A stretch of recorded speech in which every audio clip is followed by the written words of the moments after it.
Hoja yao nyingine kwamba sisi hatufanyi katika haya mazazi isipokuwa tu kusoma Qur'ani, kusoma historia, kumswalia mtume, kuwalisha watu chakula. Naqul, tunasema hadhihi al-a'malu mashru'atun fi nafsiha. Haya matendo yote ni mambo yapo katika sheria yenyewe, kama yenyewe yapo katika sheria ya dini.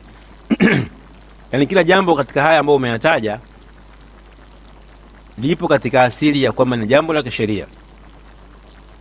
Wala khilafa fi fadli al-Qur'an, na wala hakuna tofauti kwamba Qur'ani ni bora. Wassalati ala nabii, na kumswalia mtume. Wa qira'ati sira was-sadaqa, na kusoma historia mtume na kutoa sadaqa. Hakuna tofauti kwamba haya mambo bora. Lakini swali liko wapi? limadha najma'uha fi yawmin makhsusin wa na'taqidu anna hadha al-ijtima' ibadatun makhsusatun bimawlidin nabiy sallallahu alayhi wasallam. Swali ndo hilo. Kwa nini tunayakusanya haya mambo katika siku maalumu na tunaitakidi ya kwamba huu ukusanyaji na huku kukusanyika ni ibada maalumu ya mazazi ya Mtume Muhammad sallallahu alaihi wasallam? Kwa nini tunafanya hivyo? Fal'amalu qad yakunu mashru'an fi aslihi, kitendo kinaweza kikawa ni cha sheria katika asili yake. Lakini takhsisahu bizamanin au makan, lakini kukiwekea muda maalumu au eneo maalumu hicho kitendo, au hay'atin muayyana au sura maalumu, hili jambo hili yahtaju ila dalil. Hili ni jambo ambalo linataka dalili. Yani ni wapi mtume kasema kwamba hayo mambo yafanyike siku maalumu, siku fulani? Yani unawawekea tu siku maalumu, yani wewe kama nani katika dini hii? Hili jambo linataka dalili. Naam. Ashubhatu rabi'a, shubha ya 4.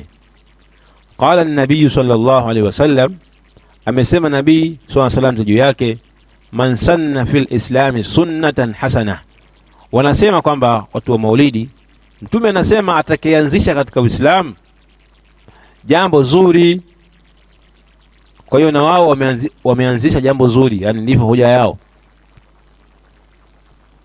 Waljawab, jibu ya shubha hii, alhadithu la yani ikhtira' ibadatin jadida. Ifahamike kwamba hadithi hii haijakusudia mtu azushe ibada nyingine, haijakusudia. Sasa kama itakuwa imekusudia hadithi hii hivyo, kuna maana gani ya Mtume Muhammad sallallahu alaihi wasallam aliposema man ahdatha fi amrina hadha ma laysa minhu fa huwa rad?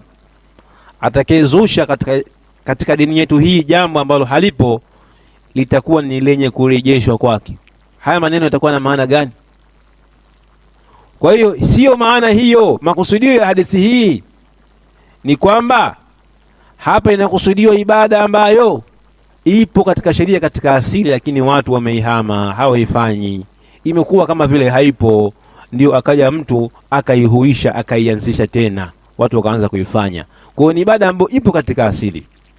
Wadalilu anna an-nabiy sallallahu alaihi wasallam qala dhaka indama hatha ashabahu ala sadaqa. Na dalili ni kwamba nabii wetu Muhammad sallallahu alaihi wasallam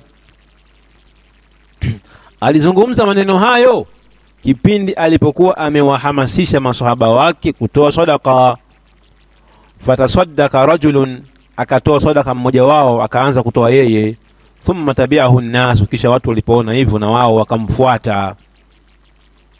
Mtume ndio akasema hayo maneno, swalla na salam zio juu yake. Sasa sadaqa ni ibada inajulikana, ipo katika asili ya sheria. Fa sunnatul hasana huna, sunna nzuri hapa, hiya ihya'u sunnatin mashru'atin, ni kuihuisha sunna ambayo ipo katika sheria. Au almubadaratu ila amalin lahu aslun fi shar'a, au ni ile hali ya mtu kuwahi kuifanya kuifanya ibada ambayo ipo katika asili kwenye sheria, walaysa ikhtira' ibadatin jadida, na wala sio kuanzisha ibada mpya. سبيل السلف تي في سبيل السلف تي في دائما حقي كونكان وما تركت لك الأيام عذرا لقد وعظتك لا